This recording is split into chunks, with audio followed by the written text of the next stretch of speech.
और अब हमारे साथ जुड़े हैं मोतीलाल ओसवाल फाइनेंशियल सर्विसेज के chairman Ramdev Agarwal. Ramdev sir, good afternoon. मज़ा नहीं आया बजट में, कुछ कुछ तो कमी रह गई है ना? नहीं, ये जो एसटीटी वाला जो था ना, थोड़ा उसके कारण से थोड़ा सा ठंडा हो गया दिमाग। मतलब it's a very short term thing, but otherwise I think budget was very balanced. We must not forget the backdrop of budget making कि भाई India is the fastest growing economy. There is a massive global challenge in terms of geopolitics, geoeconomics, जो भी हो रहा है सब. And जो changes हो रहे हैं देर आल्सो वेरी शार्प. जैसे मतलब Microsoft can drop by 12% in a day, Indonesia can drop by 12% in a day. So बढ़ता भी वैसे ही है 10-12%, 15% बड़े-बड़े company. So market is extremely volatile right now. We have to be very careful.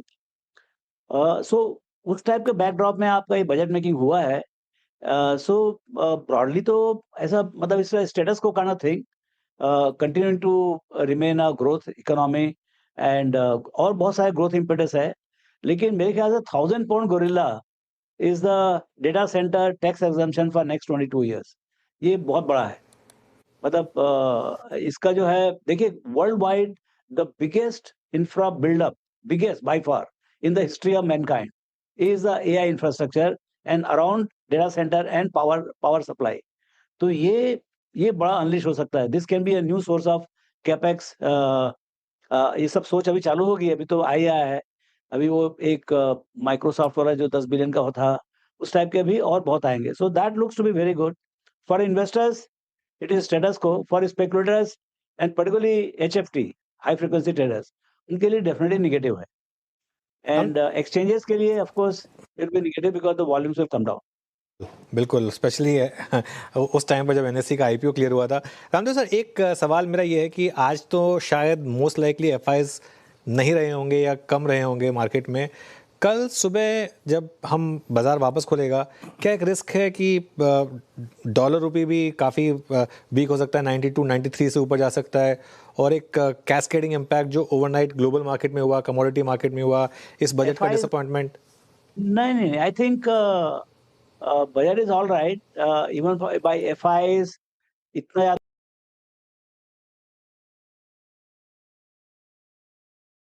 FIIs are not there today. मतलब नहीं है, मतलब नहीं है आज के दिन में. banks are not there to support their trade, and also even domestic institutions are not there, but particularly FIs are completely absent.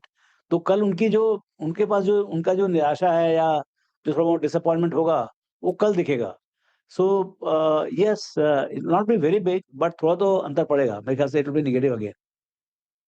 अच्छा रामदेव सर, ये आज हम विषय तो है जिस पर बात कर रहे हैं वो बजट है, लेकिन ठीक बजट से 2 दिन पहले जो कमोडिटीज़ में कोलैप्स है, गोल्ड सिल्वर में जो एक वर्टिकल राइज था, वो इक्विटी के लिए आप कैसे मानते हैं? वो जो पागलपन सा था एक ऑलमोस्ट गोल्ड सिल्वर में, 80 1 82 तक गोल्ड गया, सिल्वर करीब 4.25 लाख की, इसका क्रैक होना एटलीस्ट फॉर द टाइम में कमोडिटीज़ के लिए कितना बड़ा कंफर्ट लेके आएगा एक देखिए इक्विटीज़ इसमें के लिए? बहुत, या so the customers are hybrid in character. The most of the customers of equities, sorry, most of the customers of commodities, they're also customers of equity. So यदि उनको financially यदि घाटा होता है कि ये सब chaos में सिल्वर का दाम क्रैश हो गया, गोल्ड का दाम क्रैश हो गया, तो वो क्लाइंट्स के लिए अच्छा नहीं है. मतलब psychologically also and financially also. So वो यदि यदि वो वीक होंगे, ऐसा नहीं कि यदि सिल्वर में या गोल्ड में मतलब यानी क्रैश हो गया तो वो सब दौड़ के यहाँ आ जाएँगे. ऐसा नहीं है, उनका तो पैसा वहाँ गया था, वो तो खराब हो ही जाएगा ना, उसमें उनका ओके, कोई ऑडियो में दिक्कत आ रही है। Correction ji they ji are not sir, good. Please continue.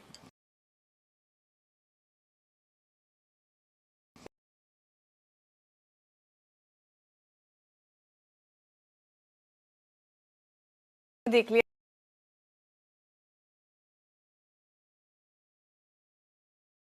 तो कौन सा सेक्टर या फिर स्टॉक स्पेसिफिक हो पाए सर आप, तो जहां आपको उम्मीद ज्यादा नजर आती हो? देखिए इंडिया मतलब अपना जो इकोनॉमी है that is the fastest growing. This budget will only spur the growth. It is not going to reduce the growth.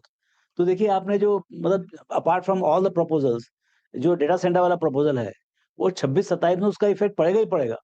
So it will further give impetus to the growth, मतलब growth बढ़ेगा उससे। और जो credit flow जो सुधरा है credit policy से, उसके कारण से अर्निंग्स भी सुधारेंगे। So economy is doing very well, और इसमें बजट में ऐसा कुछ भी नहीं है जिससे इकोनॉमी को धक्का लगेगा, और कुछ ना कुछ मार्जिन से फायदा ही होने वाला है।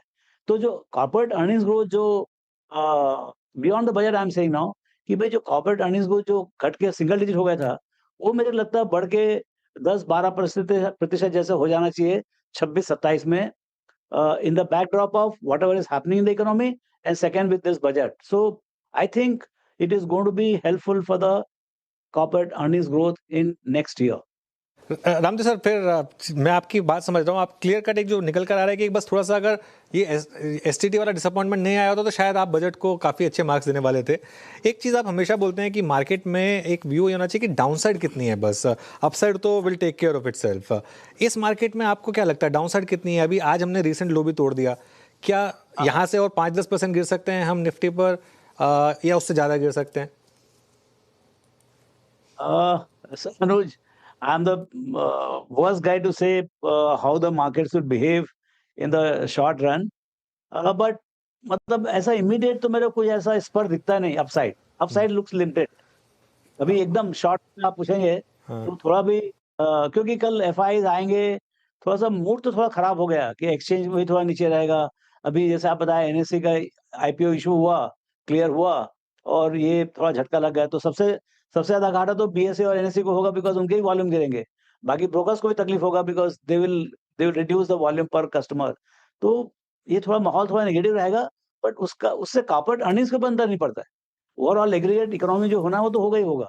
और ये जो डेटा सेंटर जो है, इसका जो पूरा जो अनलिश होगा एआई कैपेक्स, उससे चलते आपका डेटा सेंटर आएगा, तो कितने ही तो कॉन्ट्रैक्ट मिलेंगे to the air conditioning company, आपका real estate company, construction company, labours, price of land, cables, मतलब ये बहुत बड़ा काम होगा इसमें। 5 बार आपने एआई और डेटा सेंटर बोला, तो आई एम अज्यूमिंग कि आपके बजट की सबसे बड़ी जो हाईलाइट थी वो यही थी। एक आखिरी सवाल, आपने कॉर्पोरेट अर्निंग्स की बात की रामदेव सर, इस क्वार्टर में भी कहीं ना कहीं टीस रह गई क्या कि नहीं, मज़ा नहीं आया? इस क्वार्टर में तो सब कुछ ठीक लग रहा था कि होना चाहिए था अर्निंग सीजन में।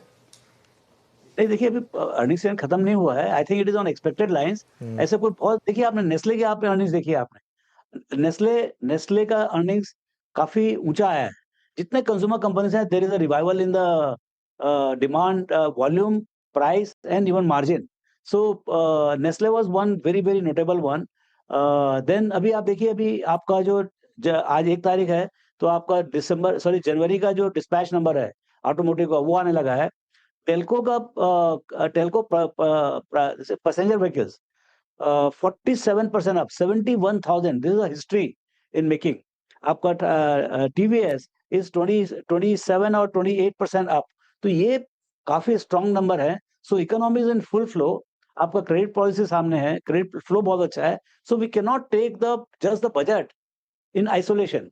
सो द अर्निंग्स मोमेंटम बिल्ड हो रहा है, इकोनॉमी में थोड़ा इम्पेटस बिल्ड हो रहा है, और मेरे ख्याल से with the monetary policy which will be ahead in next 1 और 2 वीक्स, वो plus budget, I think will do wonderful job, except for the capital market में थोड़ा सा मायूसी रहेगी, but otherwise economy will do very well. Capital market में खैर थोड़ी मायूसी रहेगी, बट रामदेव सर बहुत बहुत शुक्रिया आज हमारे साथ जुड़ने के लिए, और थोड़ी और डिटेल में आपसे बात करेंगे आगे जाकर।